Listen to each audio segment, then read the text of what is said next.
ভবিষ্যতে যদি তোমার ইচ্ছা থাকে সিঙ্গার হওয়ার, তাহলে আমার এই ভিডিওটা দেখার পর তোমার স্বপ্নগুলো জাস্ট লিটারালি চুরমার হয়ে যাবে। ফার্স্টে আমার বানানো এই গানগুলো একটু শোনো। এই স্বপ্ন ছুতে আজ মন চায়, এলিগেন্সের আলোয় ভেসে যায়। তোমাকে হারানোর পর সব কিছু অন্ধকার, একটা সুন্দর অপরাধ, আমি তার অভিযান।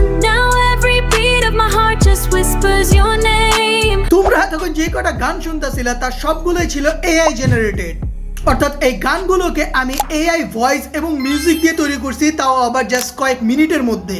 দেখো, ভয়েস অ্যাক্টরদের ইন্ডাস্ট্রি তো অলরেডি এআই দখল করে নিছে। এখন ফিউচারে আমার কাছে মনে হইতেছে যে এআই খুব শীঘ্রই কিন্তু মিউজিক ইন্ডাস্ট্রিটাকেও দখল করে ফেলবে। তাহলে কোয়েশ্চেনটা কি দাঁড়ায় যে ভবিষ্যতে কি আমাদের কোনো সিঙ্গারদের প্রয়োজন পড়বে না?